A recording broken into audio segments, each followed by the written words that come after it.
Man salaka tariqan yaltamisu fihi ilman sahalallahu lahu bihi tariqan ilal jannah. Barang siapa yang menempuh suatu jalan untuk menuntut ilmu agama, maka Allah Subhanahu wa ta'ala akan mudahkan baginya jalan ke surga.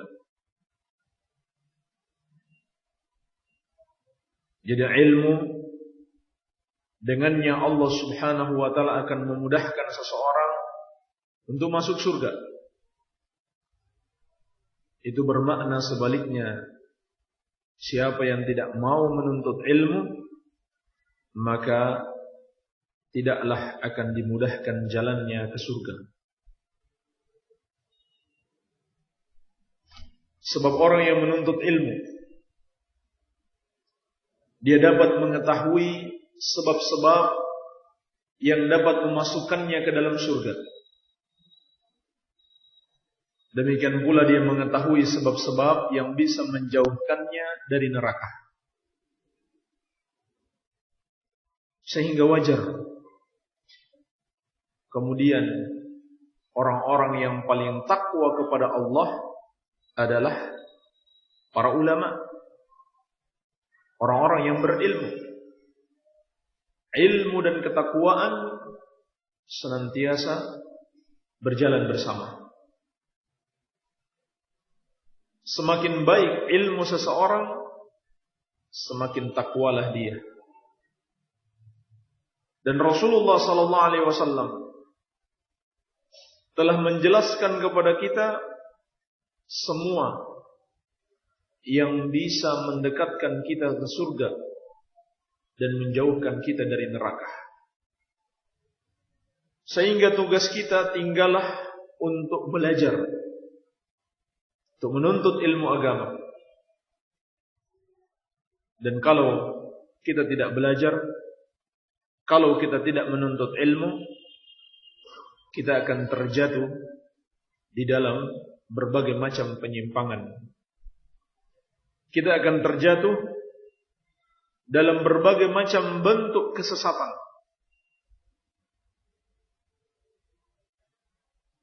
Bahkan kebodohan adalah aslu kulli syarr.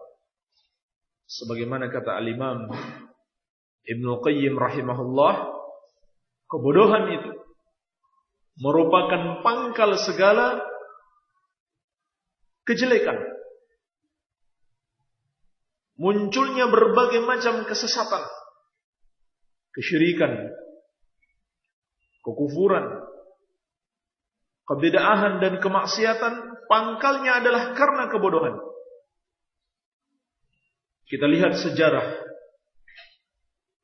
kapan terjadinya kesyirikan pertama kali di muka bumi ini, dan apa sebabnya. Kesyirikan pertama kali terjadi di muka bumi ini setelah berlalu masa yang cukup panjang manusia berada di atas tauhid, yaitu 1000 tahun lamanya, antara Nabi Adam alaihi salam dan Nabi Nuh. 1000 tahun. Manusia semuanya mentauhidkan Allah, tidak ada satupun yang menyekutukan Allah. Inilah makna firman Allah Subhanahu wa ta'ala, kana an-nasu ummatan wahidah faba'atha Allahu an-nabiyyina mubashshirina wa mundzirin. Dahulu manusia adalah umat yang satu. Kemudian Allah mengutus para nabi untuk memberikan peringatan, untuk memberikan kabar gembira dan peringatan. Maksud ayat ini, dahulu manusia satu di atas tauhid. Kemudian mereka menyekutukan Allah. Disitulah kemudian Allah Subhanahu wa ta'ala mengutus para nabi dan rasul, mubashshirina wa mundzirin, memberikan kabar gembira, yaitu mengajak kembali kepada tauhid, dan kabar gembira berupa jaminan surga jaminan keselamatan bagi siapa yang benar-benar mentauhidkan Allah dan memberikan peringatan, yakni melarang dari kesyirikan dan mengancam dengan ancaman azab Allah yang sangat pedih bagi siapa yang masih menyekutukan Allah. Inilah awal terjadinya kesyirikan. Bagaimana ceritanya? Diceritakan oleh Ibnu Abbas radhiyallahu taala anhuma sebagaimana dalam As-Sahih ketika beliau menafsirkan firman Allah Subhanahu wa taala, wa qalu la tadharunna alihatakum wa la tadharunna waddan wa la suwa'an wa la yaghutha wa ya'uqa wa nasra. Dalam surat Nuh, kaum Nabi Nuh mengatakan, janganlah kalian meninggalkan Tuhan-Tuhan kalian. Kenapa mereka mengatakan demikian? Untuk menghalangi dakwah Nabi Nuh alaihi salam. Nabi Nuh mengajak kaumnya untuk kembali mentauhidkan Allah, tetapi sebagian kaumnya mengatakan, Jangan ikuti Nabi Nuh. Tetaplah kalian menyembah Tuhan-Tuhan kalian. Jangan tinggalkan mereka. Dan ini sudah merupakan sifat syaitan. Syaitan akan selalu saling menguatkan antara satu dengan yang lainnya. Saling berwasiat kepada kejelekan, kejahatan, kesyirikan dan kekufuran. Ini sifat mereka. Dan menghalangi dakwah kepada tauhid.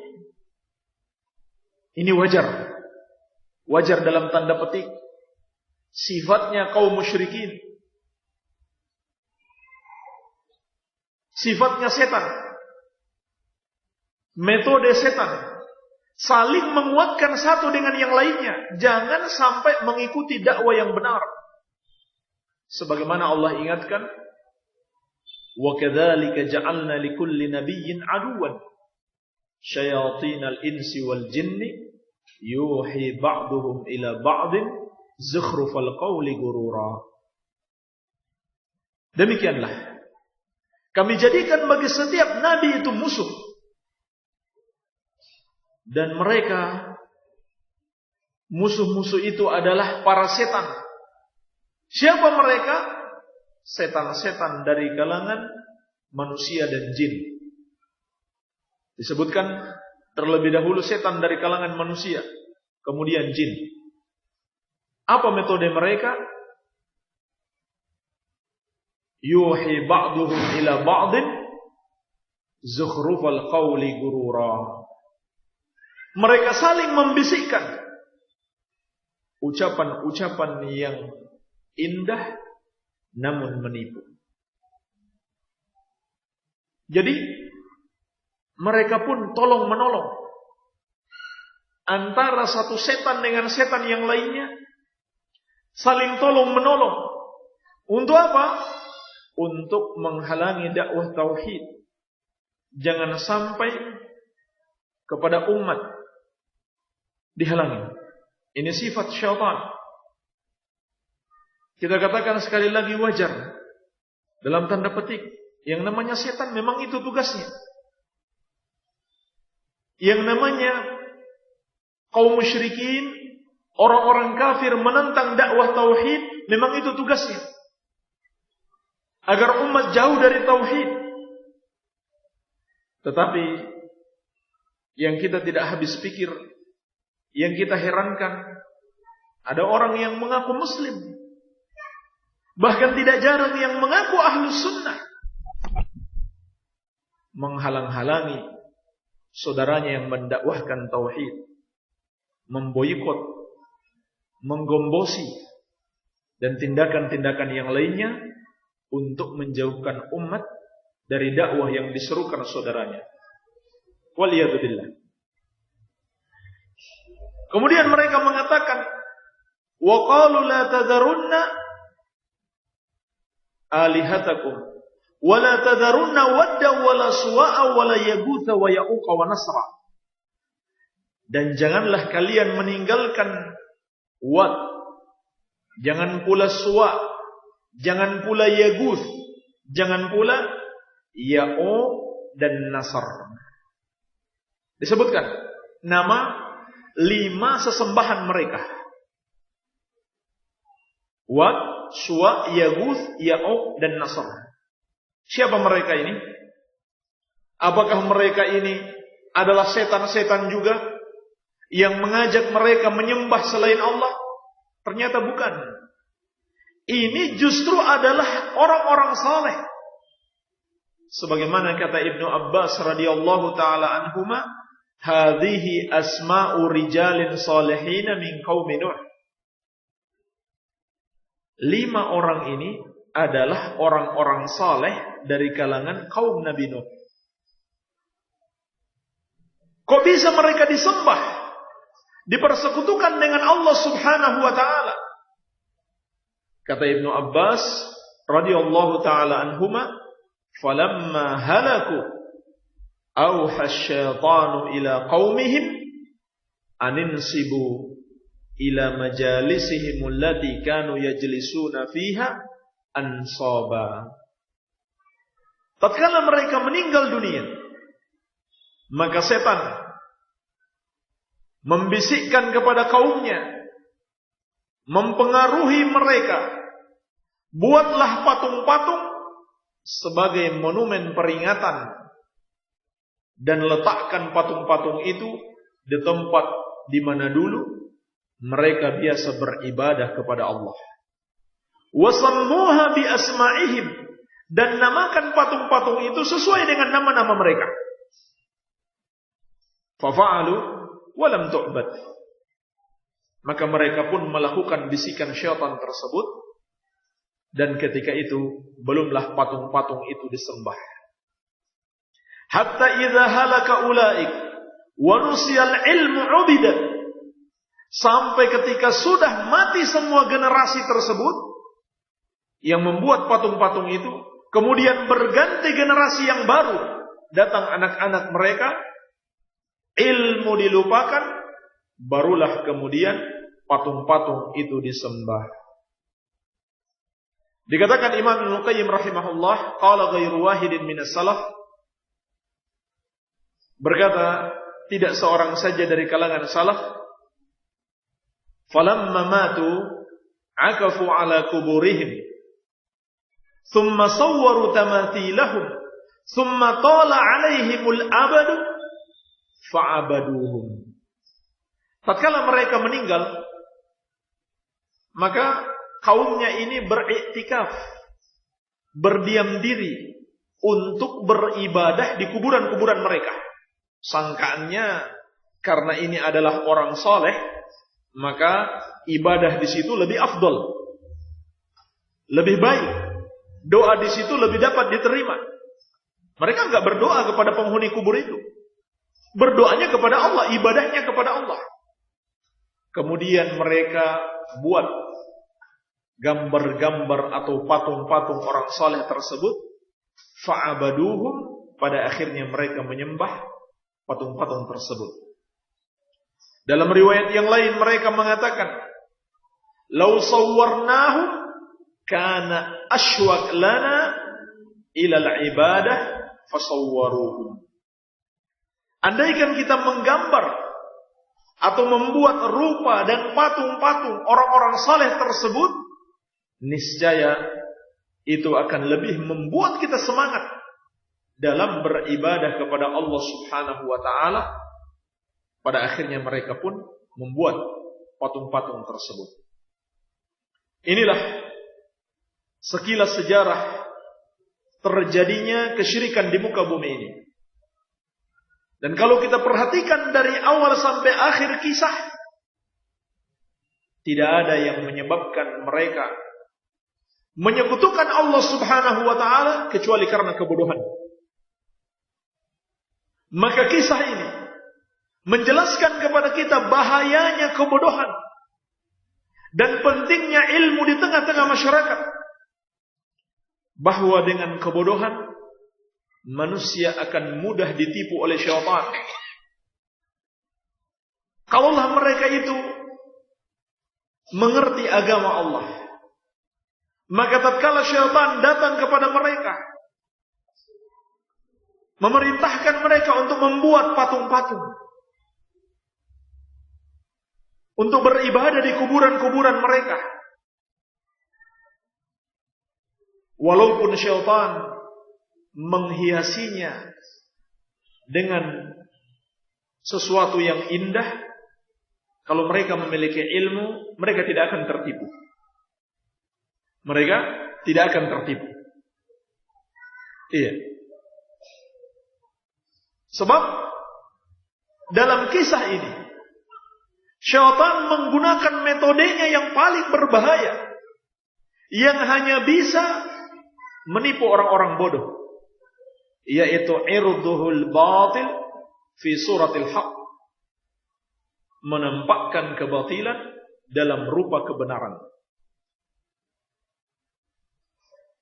Pertama dikatakan, buatlah patung-patung, beribadahlah di kuburan orang-orang saleh. Tujuannya apa? Tujuannya sangat mulia sekali. Tujuannya sangat baik sekali. Apa itu?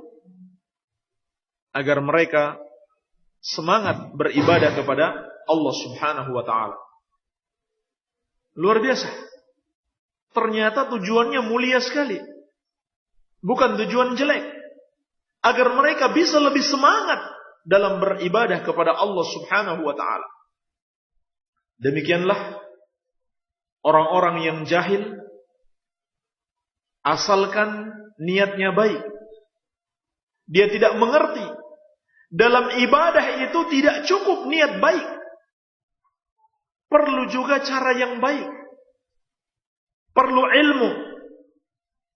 Karena Allah Subhanahu wa ta'ala tidak akan menerima suatu ibadah walaupun niatnya sudah baik, namun caranya tidak sesuai petunjuk Rasulullah sallallahu alaihi wasallam. Iya. Maka sebab pertama terjadinya dosa terbesar di muka bumi ini adalah karena kebodohan. Kemudian kebodohan itu diwariskan generasi berikutnya. Kenapa? Karena generasi sebelumnya tidak mengajarkan anak-anak mereka, tidak menuntut ilmu. Generasi berikutnya tidak menuntut ilmu, sehingga semakin mudahlah setan untuk menyesatkan mereka. Dikatakan oleh Al-Qurtubi rahimahullah, ketika berganti generasi dan generasi sebelumnya tidak mengajarkan generasi setelahnya, maka setan datang lagi kepada anak-anak mereka dan mengatakan, dahulu bapak-bapak kalian menyembah patung-patung tersebut. Pada akhirnya mereka pun menyembah patung-patung itu. Maka ini di antara bahaya yang sangat besar ditimbulkan dari kebodohan tentang agama Allah Subhanahu wa ta'ala. Dan sampai hari ini pun masih kita saksikan. Masih kita saksikan bahwasannya kebodohan tentang agama Allah Subhanahu wa ta'ala akan memunculkan berbagai macam kejelekan. Persis seperti kata Imam Ibnu Qayyim rahimahullah, al-jahlu aslu kulli syarr. Kebodohan itu adalah pangkal segala kejelekan. Sehingga perbuatan menyekutukan Allah, perbuatan yang paling Allah murkai, justru dianggap sebagai bentuk ibadah kepada Allah Subhanahu wa ta'ala. Berdoa dengan tawassul, ini ibadah. Ini ibadah. Mencintai orang-orang saleh juga ibadah. Tetapi karena sebagian orang tidak tahu ilmunya, bagaimana sih tawassul itu? Dan bagaimana cara mencintai orang-orang saleh yang benar? Maka datanglah syaitan kepada mereka, mengajak mereka datang di kuburan orang-orang yang saleh. Katanya itu adalah kuburan keramat. Kemudian mereka berdoa kepada para penghuni kubur tersebut untuk memohon hajat-hajat mereka. Tujuannya apa? Agar doa mereka diteruskan kepada Allah Subhanahu wa ta'ala. Dan itu mereka kira adalah bentuk penghormatan kepada orang saleh tersebut. Sebab dia dekat dengan Allah. Sementara kita ini banyak dosa, kita perlu perantara. Pada akhirnya mereka berdoa kepada selain Allah, berdoa kepada penghuni-penghuni kubur dengan dalih tawassul dan memuliakan orang saleh. Padahal ulama seluruhnya sepakat, man ja'ala bainahu wa bainallahi wasa'id yad'uuhum wa yas'aluhum asy-syafa'ah wa yatawakkal 'alaihim kafara ijma'an. Barang siapa yang menjadikan antara dirinya dengan Allah perantara-perantara, dia berdoa kepada para perantara tersebut, dia mohon syafaat kepada mereka, dan dia tawakal kepada mereka, maka dia kafir menurut kesepakatan seluruh ulama. Tidak ada yang berbeda pendapat. Tapi kok bisa? Ulama sudah sepakat itu adalah syirik besar yang dapat mengeluarkan pelakunya dari Islam. Tiba-tiba ada orang yang dianggap kiai, dianggap ulama, dianggap ustadz, dianggap dai, mengatakan itu adalah ibadah, itu adalah tawasul. Ini bukan lagi sekedar kebodohan. Ini namanya kebodohan yang parah. Sebab kebodohan itu juga bertingkat-tingkat. Ada orang bodoh dan sadar kalau dirinya bodoh. Ada orang bodoh tapi sok pintar. Itu yang berbahaya. Orang yang bodoh dan dia tahu kalau dirinya bodoh, maka mesti dia belajar. Mesti dia menuntut ilmu. Adapun yang sok pintar, inilah yang sesat lagi menyesatkan. Kok bisa sampai pada tingkatan seperti itu yang sudah disepakati para ulama sebagai bentuk kesyirikan, syirik besar yang menyebabkan murtad, justru dianggap mendekatkan diri kepada Allah. Perhatikan bagaimana bahayanya kebodohan.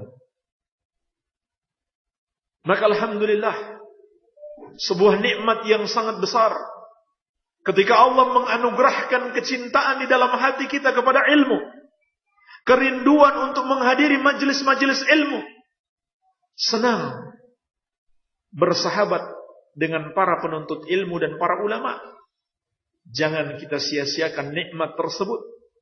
Jaga terus, prioritaskan jadwal-jadwal menuntut ilmu. Jangan kita lebih mengutamakan urusan-urusan yang lain dibanding urusan menuntut ilmu agama. Padahal kita memerlukan ilmu ini sepanjang hayat kita. Adapun makan dan minum, paling kita perlu sehari 2 atau 3 kali saja. Terus kenapa kita lebih mementingkan untuk cari makan dan cari minum saja daripada mencari ilmu agama? Dan ketahuilah, talibani la yashba'ani, talibu ilmin wa talibu dunya. Ada 2 talib, 2 penuntut, 2 pencari yang tidak akan pernah kenyang. Pencari ilmu dan pencari dunia. Maka ada di manakah kita? Apakah termasuk pencari ilmu ataukah pengejar dunia? Akhwani fid din wa akhwati fillah rahimani wa rahimakumullah.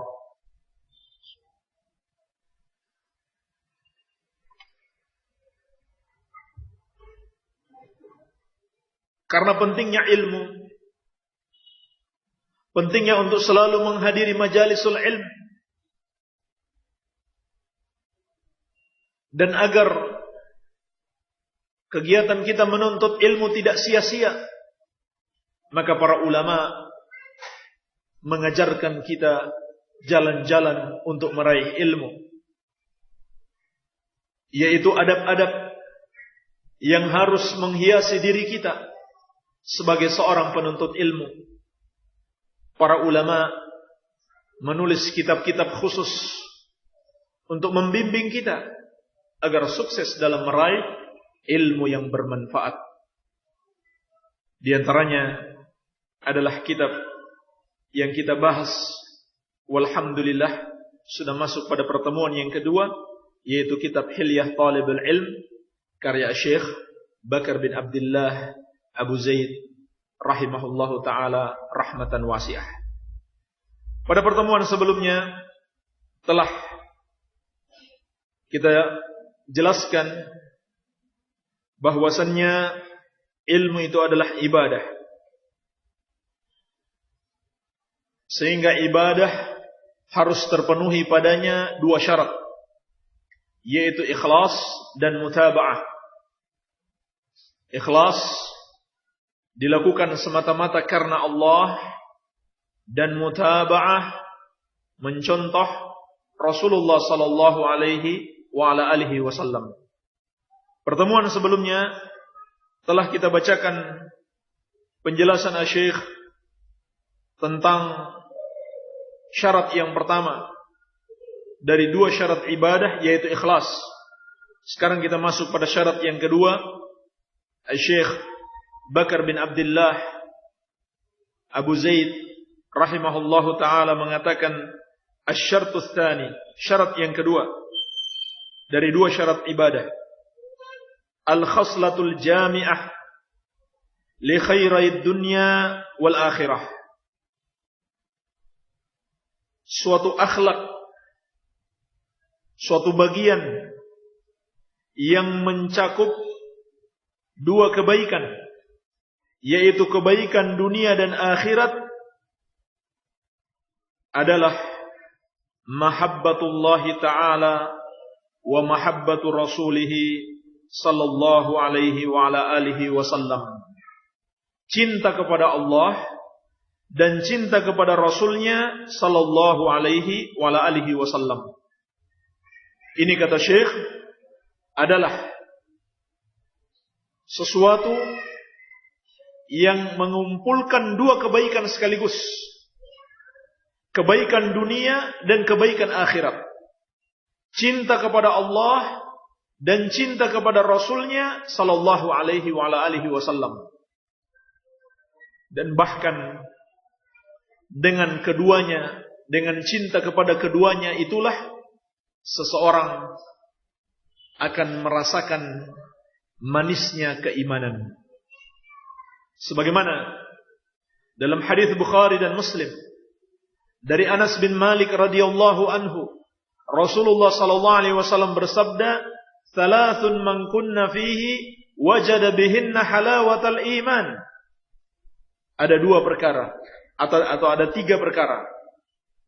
Apabila ketiganya ada dalam diri seorang hamba, maka dia akan merasakan manisnya iman. Apa itu manisnya iman? An-Nawawi rahimahullahu ta'ala mengatakan, manisnya iman itu adalah istilzadut ta'at wa tahammulul masyaq wa itharu dzalika ala a'radid dunya. Manisnya keimanan adalah kelezatan di dalam ketaatan dan kemampuan menanggung beban-beban di dalam taat kepada Allah, dan lebih mementingkan keridhaan Allah dibanding kenikmatan-kenikmatan dunia. Maka Nabi SAW mengatakan, barang siapa yang menginginkan manisnya keimanan itu, hendaklah ada pada dirinya tiga perkara. Yang pertama, ayyakunallahu wa rasuluhu ahabba ilaihi mimma siwahuma. Hendaklah dia jadikan Allah dan Rasulnya lebih dia cintai dibanding keduanya. Dibanding selain keduanya. Wa an yuhibbal mar'a la yuhibbuhu illa lillah. Dan hendaklah dia mencintai seseorang, tidaklah ia mencintainya kecuali karena Allah. Wa an yakraha ay ya'uda ilal kufri kama yakrahu ay yuqdhafa fin nar. Dan hendaklah dia benci untuk kembali kepada kekafiran sebagaimana dia benci kalau dirinya dilempar ke dalam neraka.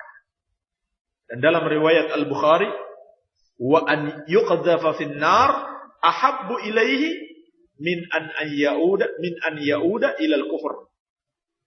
Dan sampai dilempar ke dalam api lebih dia sukai daripada kembali kepada kekufuran ba'da id anqadhahu Allahu minhu, setelah Allah Subhanahu wa taala menyelamatkan dia darinya.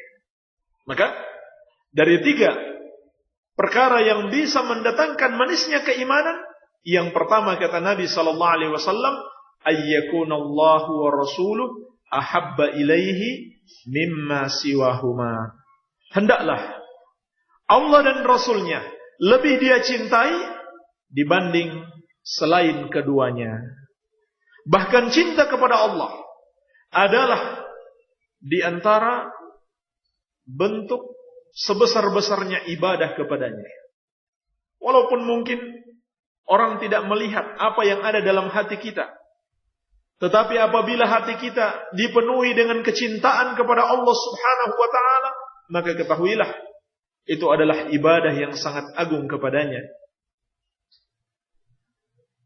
Wa minan nasi may yattakhidhu min dunillahi andadan yuhibbunahum ka hubbillah walladzina amanu asyaddu hubban lillah. Dalam ayat ini Allah kabarkan bagaimana peribadahan orang-orang kafir kepada Tuhan-Tuhan mereka, dan bagaimana sifat kaum mukminin. Kata Allah, dan di antara manusia ada yang menjadikan selain Allah sebagai sesembahan mereka. Yuhibbunahum ka hubbillah. Mereka cinta kepada Tuhan-Tuhan selain Allah sebagaimana kecintaan kepada Allah. Walladzina amanu asyaddu hubban lillah. Dan orang-orang yang beriman sangat kuat cintanya kepada Allah Subhanahu wa ta'ala. Demikian pula kita dituntut untuk mencintai Rasulullah sallallahu alaihi wasallam melebihi kecintaan kita kepada siapapun juga.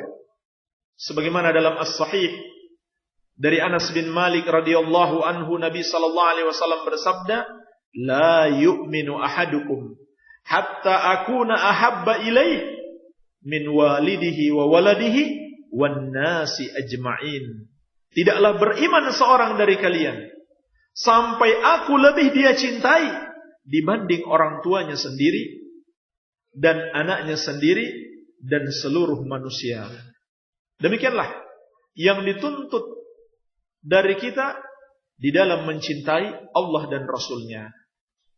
Sehingga banyak orang yang kemudian mengaku-ngaku cinta kepada Allah dan Rasulnya, tetapi yang sebetulnya tidak terlalu penting mengaku-ngaku cinta kepada Allah dan Rasulnya, tetapi yang paling penting adalah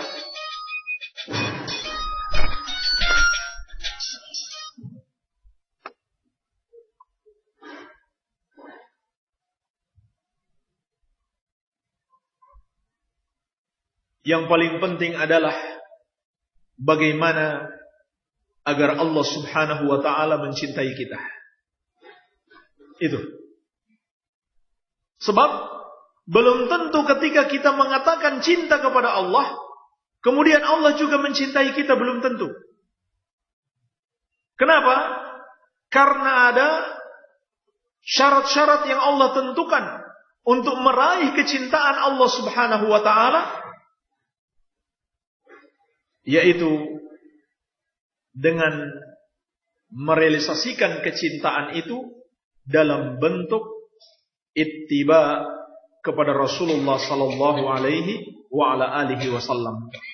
Sebagaimana kata Syekh, wa tahqiquha bitamahhudil mutaba'ah wa qafdil athar lil ma'sum, dan merealisasikan cinta itu, cinta kepada Allah dan Rasulnya, dengan memurnikan ittiba, peneladanan, dan berpegang teguh dengan athar al-ma'sum, seorang yang terjaga dari kesalahan dan kesesatan, yaitu Rasulullah sallallahu alaihi wa ala alihi wasallam. Inilah hakikat cinta.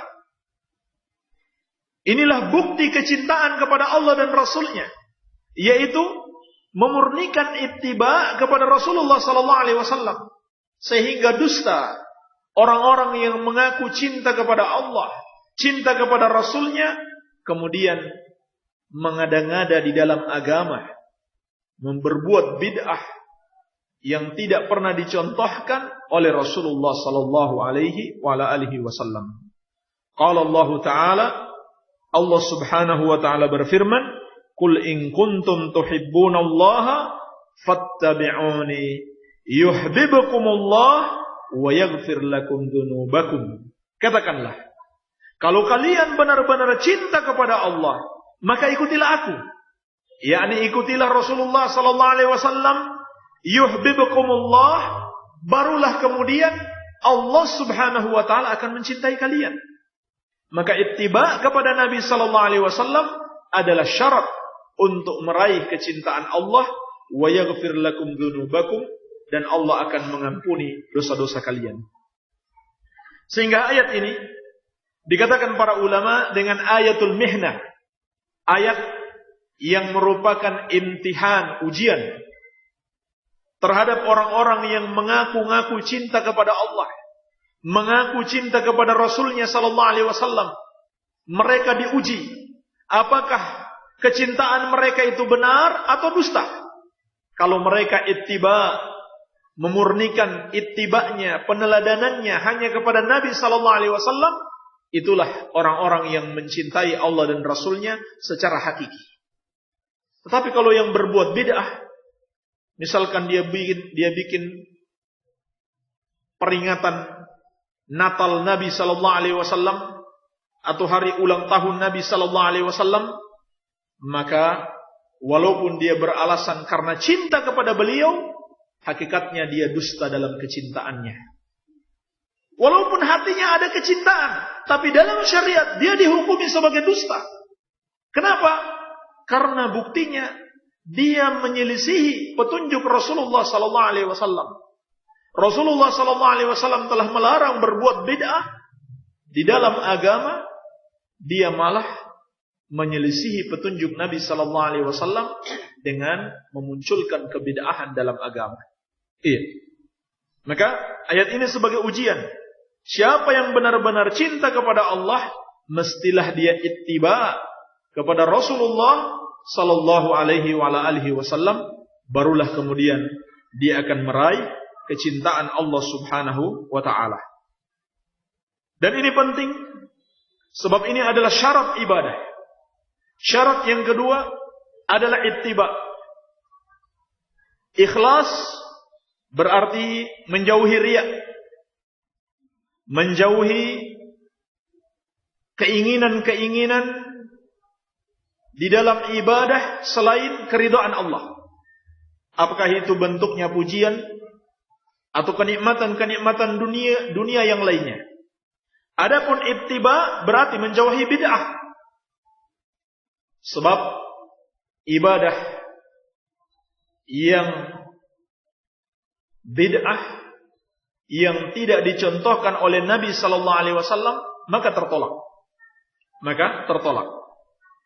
Sebab Allah Subhanahu wa taala mengutus nabinya sallallahu alaihi wasallam sebagai teladan kita. Qad kanat lakum fi Rasulillahi uswatun hasanah liman kana yarjullaha wal yawmal akhir wa dzakarallaha katsira. Sungguh telah ada bagi kalian pada diri Nabi sallallahu alaihi wasallam itu teladan yang baik bagi siapa yang beriman kepada Allah dan hari akhir dan dia mengingat Allah sebanyak-banyaknya.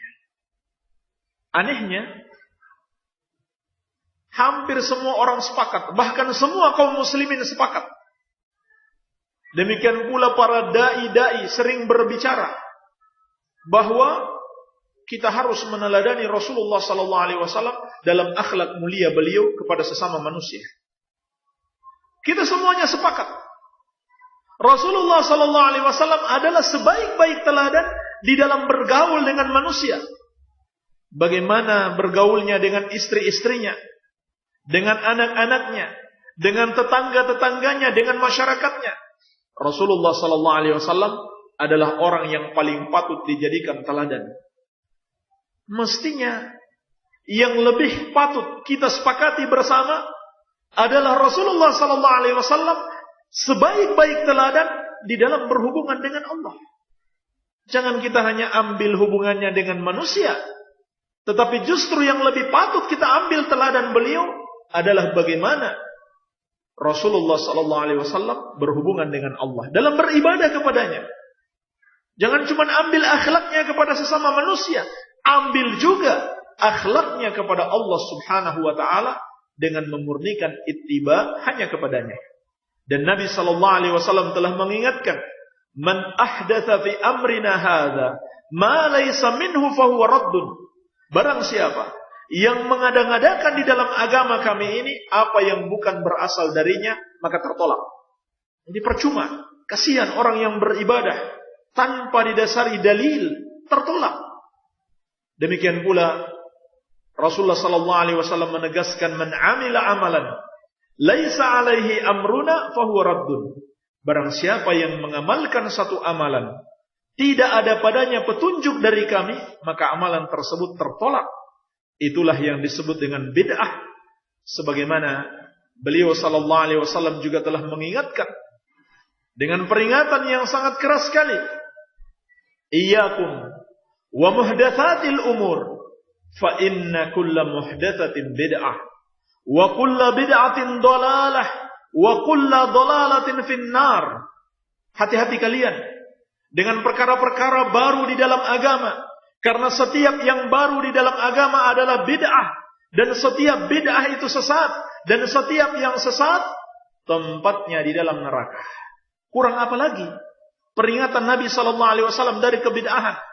Sebagian orang begitu ngeri kalau dengar-dengar kata bid'ah, terus mencela orang yang melarang dari kebid'ahan. Mereka mengatakan sedikit-sedikit bid'ah, sedikit-sedikit bid'ah. Apa sih itu bid'ah?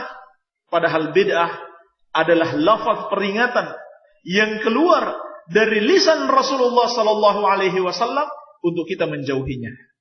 Untuk kita menjauhinya. Tetapi sebagian orang begitu lancang, begitu berani kepada Rasulullah sallallahu alaihi wasallam. Beliau mengabarkan setiap bid'ah itu sesat, mereka mengatakan tidak. Kami punya bid'ah yang baik. Tidak, kami punya kebaikan yang lain yang belum engkau ajarkan wahai Rasulullah. Padahal Allah Subhanahu wa taala telah menyempurnakan agamanya, dan itu berarti Rasulullah sallallahu alaihi wasallam telah mengajarkan semua kebaikan. Dan yang lebih mengherankan lagi, orang-orang yang melakukan bid'ah, begitu banyak sunnah yang mereka tinggalkan. Padahal kalau mereka mau mempelajari sunnah dan mengamalkannya 100%, mungkin mereka tidak akan mampu melakukannya. Yang sunnah saja belum dilakukan karena tidak menuntut ilmu dan tidak pula mengamalkannya. Pada akhirnya mereka terjerumus kepada kebid'ahan. Sekali lagi, inilah di antara bahaya kebodohan. Maka lancang sekali orang yang mengatakan ada bid'ah hasanah, ada bid'ah yang baik, dalam keadaan dia dengar Nabi sallallahu alaihi wasallam bersabda, setiap bid'ah itu sesat. Kullu bid'atin dhalalah wa kullu dhalalatin finnar. Setiap bid'ah itu sesat, dan setiap yang sesat tempatnya di neraka. Setiap yang sesat tempatnya di neraka. Untuk mendukung kesesatan mereka, mereka coba mengutak-atik hadis. Seakan-akan hadis ini seperti ucapan manusia biasa, boleh ditafsirkan semaunya, mereka katakan kullu di situ, kullu li ba'din katanya. Setiap bid'ah adalah sesat, maksudnya bukan seluruhnya tetapi sebagiannya. Maksudnya adalah bukan seluruhnya tapi sebagiannya. Jadi kalau begitu kata mereka, sebagian sesat, sebagian hasanah. Sebagian sesat, sebagian hasanah. Maka kalau begitu kita katakan, berarti kullu yang selanjutnya juga harus ditafsirkan demikian. Wa kullu dhalalatin finnar, dan setiap yang sesat di neraka ditafsirkan sebagian yang sesat di neraka. Kalau begitu sebagian yang sesat di surga. Berarti nggak mungkin terjadi demikian. Maka hadis yang sama membantah penakwilan mereka. Iya, ini bahaya kebodohan. Oleh karena itu, sahabat yang mulia Ali bin Abi Thalib radhiyallahu anhu, ketika beliau menjelaskan tentang 3 golongan manusia, beliau radhiyallahu anhu mengatakan an-nasu thalatha. Manusia itu ada 3 golongan. Fa'alimun rabbani wa muta'allimun ala sabili najatin wa hamajun ra'aun. Kata beliau radhiyallahu anhu, manusia itu ada 3 golongan. Yang pertama alim rabbani. Alim rabbani, seorang alim yang rabbani. Rabbani itu artinya senantiasa mengamalkan ilmunya dan mengajarkannya. Yang kedua, wa muta'allimun ala sabili najatin.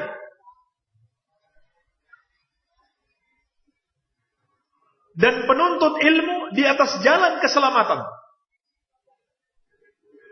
Dan yang ketiga, hamajun ra'aun, orang-orang yang tidak berbobot, orang-orang yang tidak bernilai, yang mengikuti setiap angin mengarah dan setiap teriakan yang mengajak mereka. Ini 3 golongan.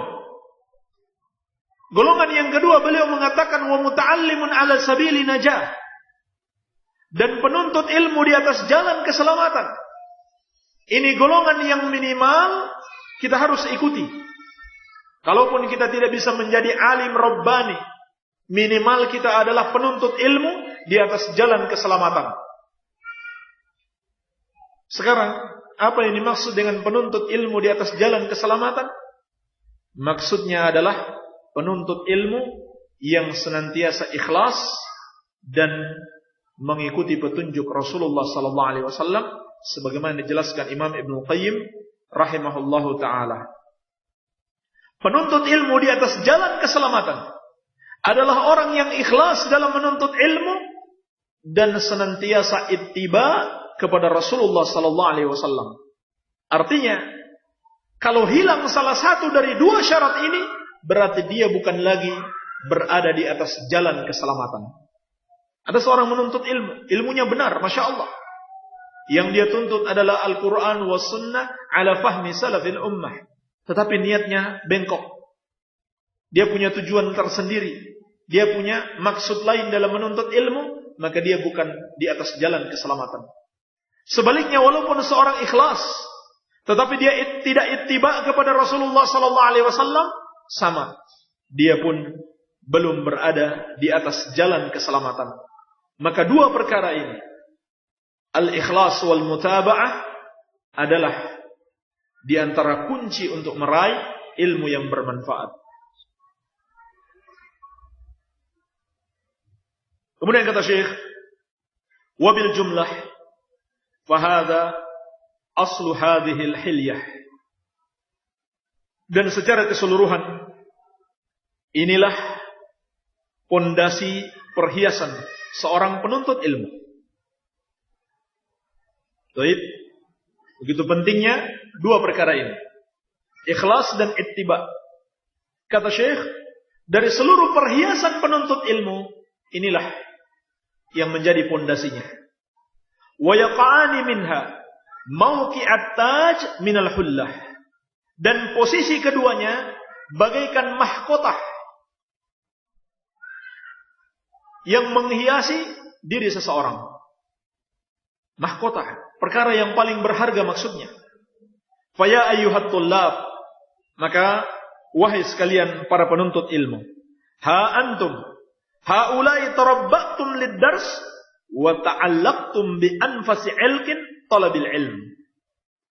Kalian tumbuh dengan menuntut ilmu, dan kalian senantiasa terpaut dengan sesuatu yang paling berharga, yaitu talabul ilm, kegiatan menuntut ilmu. Fa'usikum wa nafsi bitaqwallahi ta'ala fi sirri wal alaniyah. Maka aku wasiatkan kepada kalian untuk senantiasa bertakwa kepada Allah, baik ketika bersendirian maupun di keramaian. Fahiyal uddah, karena ketakwaan itu adalah bekal. Wahiyya mahbitul fadail, padanya terdapat berbagai macam keutamaan. Wa mutanazzal al-mahamid, dan padanya terdapat berbagai macam bentuk pujian kepada seorang hamba. Wahiyya mab'atsul quwwah, dan padanya terdapat kekuatan. Wa mi'rajus sumu, dan tempat untuk naik pada ketinggian. Warrabitul wathiq 'alal qulubi 'anil fitan fala tufarritu, dan dia adalah ikatan yang kuat terhadap hati-hati kita tatkala terjadi fitnah, maka janganlah kalian meremehkannya. Jadi beliau rahimahullahu taala kemudian mewasiatkan kita untuk bertakwa kepada Allah Subhanahu wa taala, untuk meraih ilmu yang bermanfaat. Di samping kita ikhlas, kemudian kita mutaba'ah, maka hendaklah kita senantiasa bertakwa kepada Allah Subhanahu wa taala. Kenapa perlu ketakwaan? Sebab ilmu itu adalah cahaya. Cahaya yang berasal dari Allah. Allah tidak akan berikan kepada orang-orang yang bermaksiat kepadanya, sebagaimana kata Asy-Syafi'i rahimahullahu taala, syakautu ila waqi'in su'a hifdhi fa arsyadani ila tarkil ma'asi wa akhbarani bi anna al-ilma nurun wa nurullahi la yuhda li 'asi. Aku pernah mengeluh kepada Imam Waqi', guru beliau, akan buruknya hafalanku. Maka beliau membimbingku untuk meninggalkan kemaksiatan. Dan beliau mengabarkan kepadaku bahwasannya ilmu itu adalah cahaya, dan cahaya Allah tidaklah akan diberikan kepada orang yang berbuat maksiat. Maka ketakwaan adalah di antara wasilah yang sangat besar untuk meraih ilmu yang bermanfaat. Dan ini makna firman Allah Subhanahu wa taala, ya ayyuhalladzina amanu in tattaqullaha yaj'al lakum furqana. Wahai orang-orang yang beriman, wahai orang-orang yang beriman, kalau kalian bertakwa kepada Allah, niscaya Allah akan anugerahkan kepada kalian furqan. Apa itu furqan? Furqan itu adalah pembeda. Ma tufarriquna bihi bainal haqqi wal batil wan nafi wad dar. Yang dengannya kalian bisa membedakan antara yang hak dan batil, antara yang bermanfaat dan yang berbahaya. Inilah ilmu. Inilah tujuan yang tertinggi daripada ilmu, agar kita bisa membedakan antara yang hak dan yang batil. Kemudian kita mengetahui mana yang bermanfaat bagi kita dan mana yang berbahaya bagi kita. Demikian pula furqan yang dimaksudkan di sini adalah akan dimudahkan di dalam menghafal, ilmu. Sebab ilmu di antara kunci sukses yang sangat besar adalah perlu dihafalkan. Perlu dihafalkan. Oleh karena itu, dalam hadis Ibnu Mas'ud radhiyallahu anhu yang diriwayatkan oleh Imam Tirmidzi, Nabi sallallahu alaihi wasallam bersabda, "Naddarallahu imra'an sami'a maqalati fawa'aha wa hafidhaha wa ballaghaha kama sami'ahu." Semoga Allah menjadikan berseri-seri wajahnya orang yang mendengarkan ucapanku, kemudian dia memahami dengan baik, kemudian dia hafalkan dan dia sampaikan sebagaimana yang dia dengarkan. Dia hafalkan sebagaimana yang dia dengarkan. Maka ada orang yang begitu mudah dia menghafal. Ada yang susah menghafal. Jawabannya atau di antara sebabnya dikarenakan berbeda ketakwaan mereka. Siapa yang bertakwa kepada Allah, Allah akan mudahkan baginya untuk menghafal ilmu. Adapun orang yang menghafal ilmu kok susah ya. Dengar lagu, dengar nyanyian musik, sekali dengar nggak pernah lupa. Ya, nggak pernah lupa. Maka itulah pengaruh kemaksiatan. Dia lebih senang kepada kemaksiatan daripada ketaatan kepada Allah Subhanahu wa taala. Demikian pula makna furqan di situ adalah pemahaman yang baik. Dia mampu memetik hikmah-hikmah. Dia mampu memahami ayat-ayat Allah dengan baik. Sehingga bisa jadi antara dua orang menghafal ayat yang sama, tetapi salah satu dari keduanya bisa mengeluarkan dari ayat itu 10 pelajaran, 10 hikmah yang terkandung di dalamnya. Yang satunya lagi, dia hanya bisa memahami 3 pelajaran saja. Apa yang membedakan keduanya? Yang membedakan adalah ketakwaan. Orang yang bertakwa Allah berikan ilham kepadanya. Allah berikan pemahaman yang baik. Sehingga dia lebih dapat memahami makna ayat tersebut. Oleh karena itu, kita lihat bagaimana ketakwaan Syekhul Islam Ibnu Taimiyah rahimahullahu ta'ala. Dan bagaimana beliau dapat menyingkap makna-makna ayat yang tersembunyi dari kebanyakan manusia. Mereka sampai heran. Ternyata pelajaran dari ayat ini betul seperti yang dikatakan Syekhul Islam.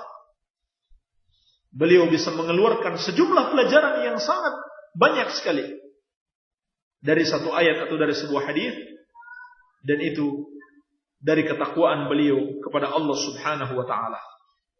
Sebagaimana Allah akan anugerahkan kepada seseorang firasah shadiqah, yaitu firasat yang benar, yang dengannya dia dapat mengenali manusia.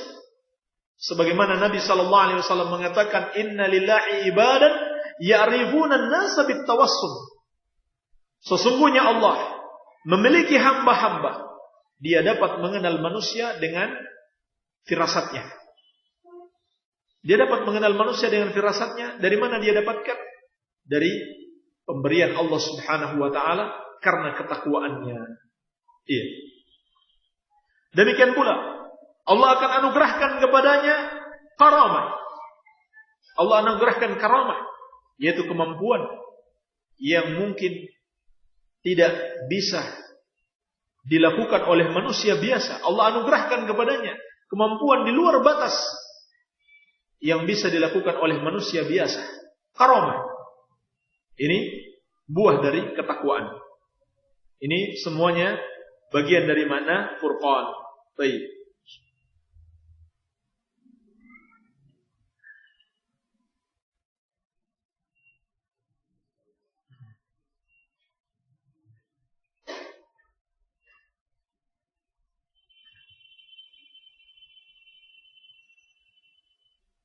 Alhamdulillah, kita sudah selesai dari penjelasan adab yang pertama yang harus dimiliki oleh seorang penuntut ilmu yaitu ilmu itu adalah ibadah, sehingga kita perlu memenuhi syarat diterimanya ibadah, yaitu ikhlas dan mutaba'ah. Ikhlas karena Allah Subhanahu wa ta'ala dan mengikuti petunjuk Rasulullah sallallahu alaihi wasallam. Baik. Masih kuat? Udah ngantuk? Hah? Istirahat dulu. Apa ada yang belum jelas? Perlu ditanyakan.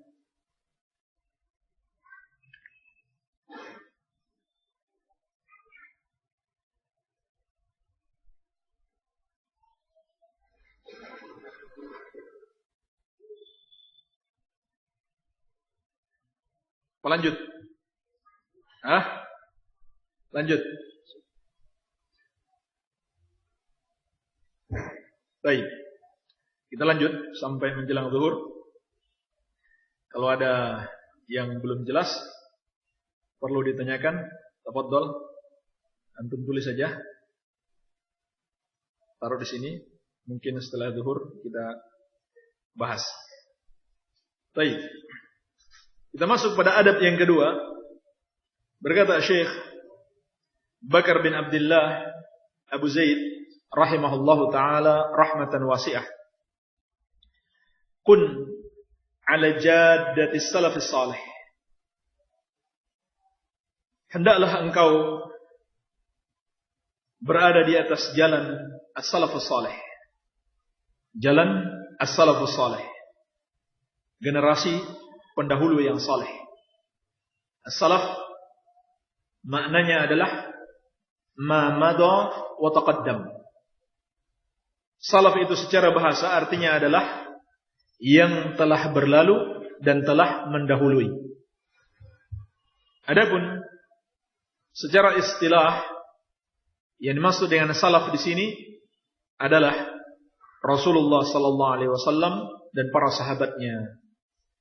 Rasulullah sallallahu alaihi wasallam dan para sahabatnya dan generasi setelahnya yang meneladani generasi sebelumnya, yaitu meneladani Rasulullah sallallahu alaihi wasallam dan para sahabatnya.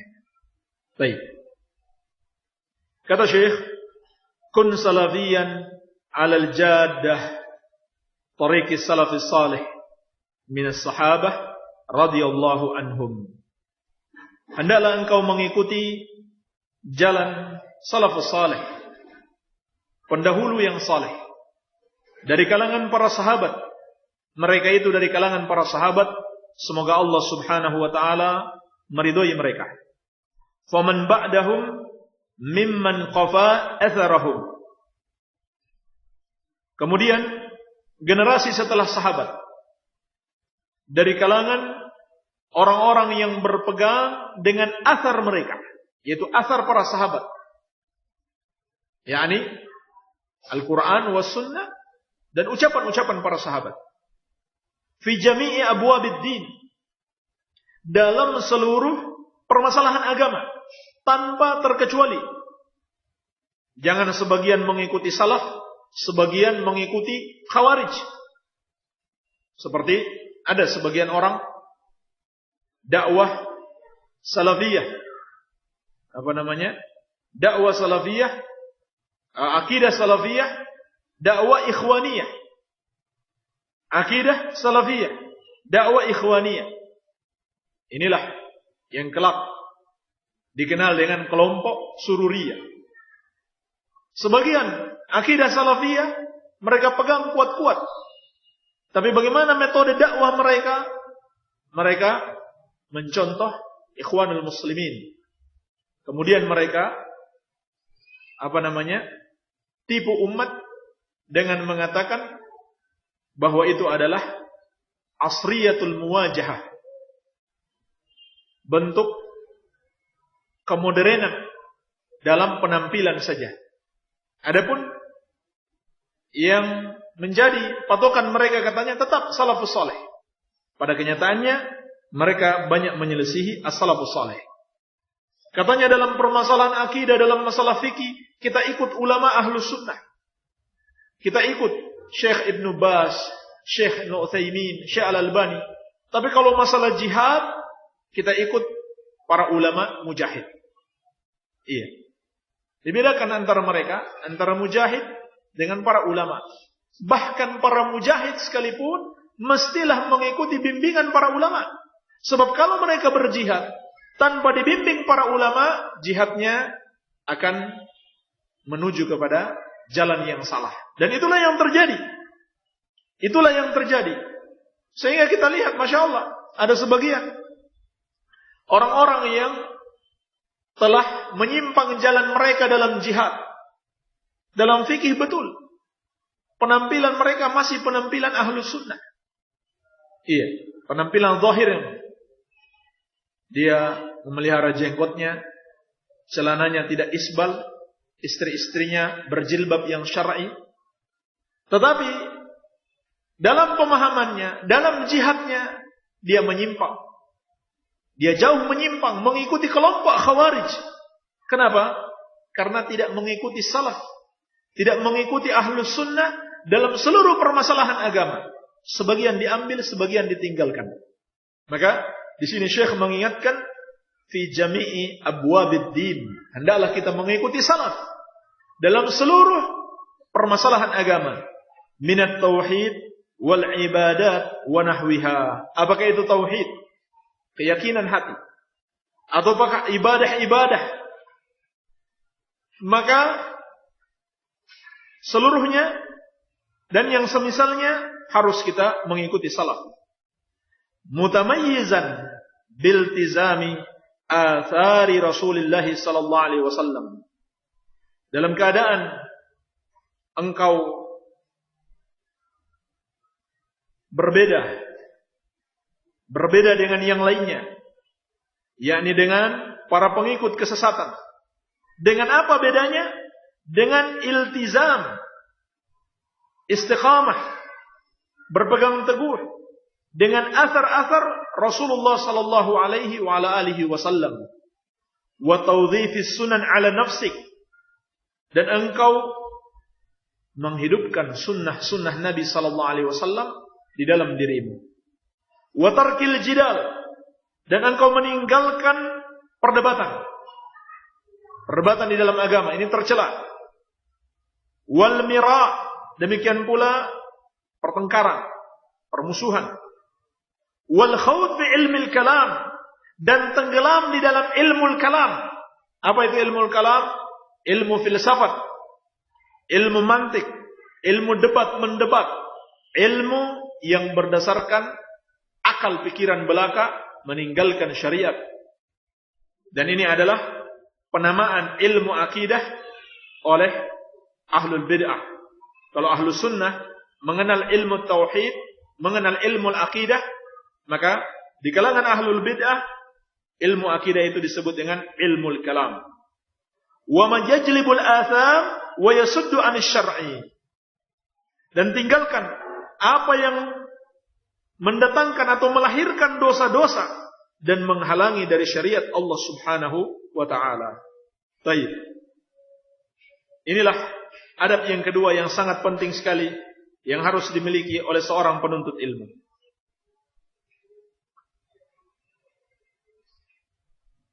Yaitu berpegang teguh dengan jalan as-salaf dalam seluruh permasalahan agama. Dan tinggalkan perdebatan dalam agama. Agama bukan untuk diperdebatkan. Bukan untuk menonjolkan diri sebagai orang yang paling pintar debat, yang bisa mengalahkan lawan-lawan debatnya.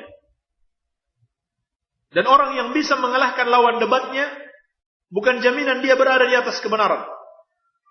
Bukan jaminan dia berada di atas kebenaran. Oleh karena itu pernah datang kepada Imam Malik rahimahullahu ta'ala seorang yang menantang debat. Wahai Imam, aku akan mendebatmu. Kalau kamu kalah, maka kamu harus mengikuti pemahamanku, mengikuti akidahku. Apa kata Imam Malik? Kata beliau, terus kalau aku kalah dan kamu menang, datang orang yang lain dan bisa mengalahkan kamu, apakah kamu ikut juga kepadanya? Iya, saya ikut. Kata Imam Malik, kalau begitu, pergilah engkau, carilah orang yang bingung sepertimu, sebab aku sudah yakin dengan agamaku. Maka, orang yang suka berdebat itu hakikatnya orang-orang bingung, belum memiliki sebuah keyakinan yang pasti. Oleh karena itu kata para ulama, aktsaru syakkan indal maut ahlul kalam. Orang-orang yang paling banyak ragunya ketika mati adalah ahlul kalam. Orang-orang yang senang debat itu. Senang bermusuh-musuhan, bertengkar di dalam masalah-masalah agama. Maka tercela memperdebatkan agama, memperdebatkan sesuatu yang sudah jelas sekali. Iya. Datang kepadanya Al-Quran was sunnah yang begitu jelas, masih dia debat. Masih dia katakan, tapi kan begini, tapi kan begitu. Atau perlu diseminarkan dulu. Perlu dimusyawarahkan. Kalau disetujui oleh berapa? 1/2 atau lebih anggota dewan. Nah, dalam rapatnya itu diperdebatkan. Barulah kemudian dapat diterapkan di tengah-tengah masyarakat. Dapat dijadikan undang-undang. Ini bentuk-bentuk perdebatan di dalam agama. Tinggalkan perdebatan dalam agama. Datang kepada kita ayat. Datang kepada kita hadis, amalkan. Jangan diperdebatkan. Dan jangan layani orang-orang yang suka berdebat di dalam agama. Kita sampaikan kepadanya kebenaran. Sudah jelas kebenaran baginya, kemudian dia masih debat, tinggalkan. Kecuali orang yang benar-benar mau cari tahu. Belum jelas. Kita sampaikan ilmu, kita sampaikan Al-Quran dan Sunnah, belum jelas. Maka, jelaskan lagi. Sampai jelas. Sudah betul-betul jelas. Dia masih berdebat, sudah. Tinggalkan orang seperti ini. Tinggalkan orang seperti ini. Karena itu, tidak semua dilayani. Orang yang mendebat, orang yang bertanya, kadang-kadang mendebat dalam bentuk bertanya. Tidak semua dilayani. Tidak setiap komen, tidak setiap pembicaraan manusia kita layani. Justru akan mendatangkan kemudaratan kepada kita sendiri. Apalagi kalau kita belum memiliki ilmu yang cukup untuk menjawab pertanyaan-pertanyaan mereka, menjawab debat mereka. Sehingga yang terjadi apa? Adanya debat kusir. Debat yang tidak jelas. Kemana arahnya? Iya. Maka yang harus kita lakukan adalah berpegang teguh dengan jalan as-salaf. Yaitu menerima dengan sepenuhnya apa yang dikatakan Allah dan Rasulnya. Dan kita pahami dengan pemahaman yang benar, yaitu pemahaman salaf. Baik. Sekarang kita sebutkan beberapa dalil dari Al-Quran was sunnah dan ucapan salaf tentang kewajiban berpegang teguh dengan jalan salaf. Dalil yang pertama, tentunya dalilnya banyak, kita sebutkan di antaranya untuk menguatkan kita insyaallah taala dalam berpegang teguh dengan manhajus salaf ini. Dalil yang pertama, surat At-Taubah ayat ke-100, Allah Subhanahu wa taala berfirman, "Was-sabiqunal awwaluna minal muhajirin wal ansar walladzina ittaba'uuhum bi ihsan radhiyallahu anhum wa radu an wa a'adda lahum jannatin tajri tahtaha al-anhar khalidina fiha abadan dzalikal fawzul 'adzim." Kata Allah tabaraka wa taala, dan orang-orang yang pertama masuk Islam yaitu sahabat muhajirin wal ansar, dan mereka yang mengikuti muhajirin wal ansar dengan baik, Allah ridho kepada mereka dan mereka pun ridho kepada Allah. Dan Allah siapkan bagi mereka surga-surga yang mengalir di bawahnya sungai-sungai. Mereka kekal di dalamnya selama-lamanya. Itulah kemenangan yang besar. Itulah kemenangan yang besar. Baik. Dalam ayat yang mulia ini, Allah Subhanahu wa taala mengabarkan kepada kita tentang orang-orang yang telah Allah ridhoi. Orang-orang yang telah Allah ridhoi. Siapa mereka? Sahabat Muhajirin wal Ansar. Jelas sekali. Dengan tegas Allah katakan mereka adalah sahabat Muhajirin wal Ansar.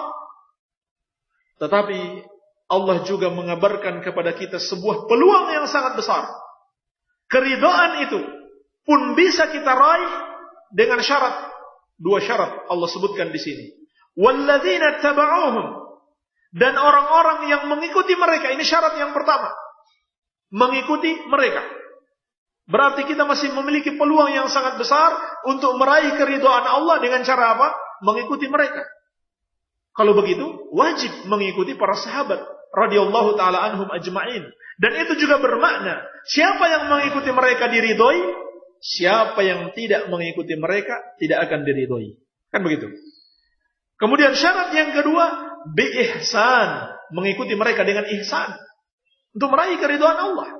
Karena itu Syekh tadi mengatakan fi jami'i abwabid din, kita ikuti para sahabat dalam seluruh permasalahan agama, barulah kita akan mendapatkan keridhaan. Jangan kita mengikuti sebagian saja dan meninggalkan yang lain. Iya. Sehingga berkata Asy-Syaukani rahimahullahu taala, wa ma'na alladziina taba'uuhum bi ihsan alladziina taba'us sabiqiina al-awwaliina minal muhajirin wal ansar wa humul mutaakhiruna anhum minas sahaba faman ba'dahum ila yaumil qiyamah. Maksud firman Allah Subhanahu wa taala yang mengikuti mereka dengan baik adalah yang mengikuti muhajirin wal ansar. Siapa mereka? Mereka adalah generasi yang datang setelahnya dari kalangan para sahabat, yakni selain sahabat Muhajirin dan Ansar. Faman ba'dahum ila yaumil qiyamah, kemudian itu juga mencakup semua yang datang setelah mereka sampai hari kiamat. Dengan syarat itu tadi, mengikuti mereka dan mengikuti mereka dengan ihsan. Baik, ini dalil yang pertama. Dalil yang kedua dari surat An-Nisa ayat 115. Allah Subhanahu wa taala berfirman, وَمَنْ يُشَاكِكِ الرَّسُولَ مِنْ بَعْدِ مَا تَبَيَّنَ لَهُ الْهُدَى وَيَتَّبِعْ غَيْرَ سَبِيلِ الْمُؤْمِنِينَ نُوَلِّهِ مَا تَوَلَّى وَنُصْلِهِ جَهَنَّمَ وَسَاءَتْ مَصِيرًا. Dan barang siapa yang menentang Rasul setelah jelas kebenaran baginya, dan dia mengikuti selain jalannya kaum mukminin, maka kami biarkan dia sesat dan kami masukkan dia ke neraka Jahannam, dan itulah seburuk-buruknya tempat kembali. Seburuk-buruknya tempat kembali. Maka dalam ayat yang mulia ini Allah Subhanahu wa taala mengabarkan kepada kita tentang dua sifat yang akan mengakibatkan seseorang itu sesat dalam kehidupan dunia ini dan dimasukkan ke dalam neraka. Sifat yang pertama adalah menentang Rasul, dan yang kedua tidak mengikuti jalannya kaum mukminin. Dan ini adalah dua sifat yang selalu berjalan bersama. Siapa yang menentang Rasul berarti dia tidak mengikuti jalannya kaum mukminin. Siapa yang menentang jalannya kaum mukminin berarti dia menentang Rasul. Dan kaum mukminin ketika ayat ini turun tidak lain adalah para sahabat radhiyallahu taala anhum ajma'in. Walaupun kaum mukminin mencakup seluruh kaum mukminin sampai hari kiamat, tetapi kaum mukminin yang berikutnya diridhoi dan dianggap mukmin kalaulah mereka mengikuti kaum mukminin generasi awal. Sehingga Allah mengatakan, fa in amanu bimithli ma amantum bihi faqad ihtadaw. Maka apabila mereka beriman seperti yang kalian imani, maka mereka mendapatkan hidayah. Iya. Jadi Allah katakan siapa yang beriman seperti berimannya para sahabat radhiyallahu taala anhum ajmain, apa yang diimani sahabat itu pun kita imani, maka kita akan mendapatkan hidayah. Allah mengancam siapa yang tidak mengikuti jalannya para sahabat, dia akan sesat dalam kehidupan dunia dan akan dimasukkan ke neraka Jahannam. Kalau begitu wajib mengikuti jalan para sahabat. Dan ingat, dalam setiap urusan agama, akidahnya, akhlaknya, ibadahnya, muamalahnya, dakwahnya, dan lain sebagainya. Demikian pula dalil yang berikutnya Baik. Dalil yang berikutnya dari surat Luqman ayat ke-15. Allah Subhanahu wa taala berfirman, "Wattabi' sabila man anaba ilayya, thumma ilayya marji'ukum fa'unabbi'ukum bima kuntum ta'malun." Kata Allah, dan ikutilah jalan orang yang kembali kepadaku, kemudian hanya kepadakulah kembalimu, maka kuberitakan kepadamu apa yang telah kamu kerjakan. Dalam ayat ini Allah memerintahkan, wattabi' sabila man anaba ilayya, dan ikutilah jalan orang-orang yang kembali kepadaku. Kata Imam Ibnu Qayyim rahimahullah, wa kullun minas sahabah munibun ila Allah azza wa jalla, fayajibu ittiba'u sabilih wa aqwalih wa i'tiqadatih. Dan setiap para sahabat adalah orang-orang yang selalu kembali kepada Allah. Kalau begitu, wajib mengikuti sahabat. Karena Allah mengatakan, wattabi' sabila man anaba ilayya, dan ikutilah jalan orang-orang yang kembali kepadaku. Kata Imam Ibnu Qayyim, setiap sahabat adalah orang yang kembali kepada Allah, maka wajib mengikuti jalan mereka, ucapan-ucapannya dan akidah-akidahnya. Iya. Kata beliau, wa'tiqadatihi min akbari sabilih, dan akidah-akidahnya adalah di antara sebesar-besar jalan mereka yang harus kita ikuti. Baik.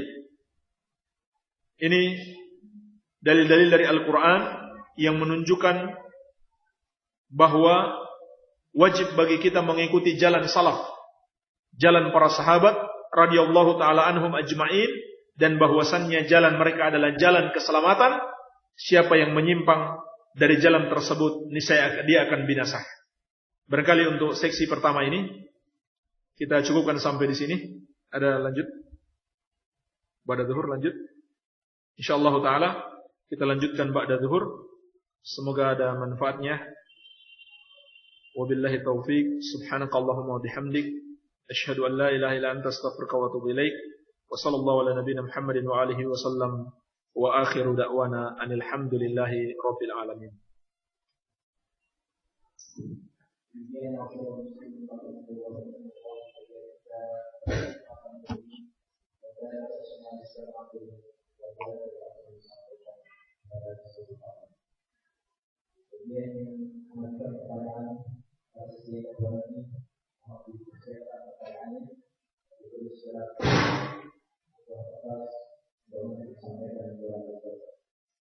Kemudian saat ini Allah punya istirahat untuk melanjutkan makan bagian seadanya. Kemudian Allah melanjutkan dari sesi berikutnya.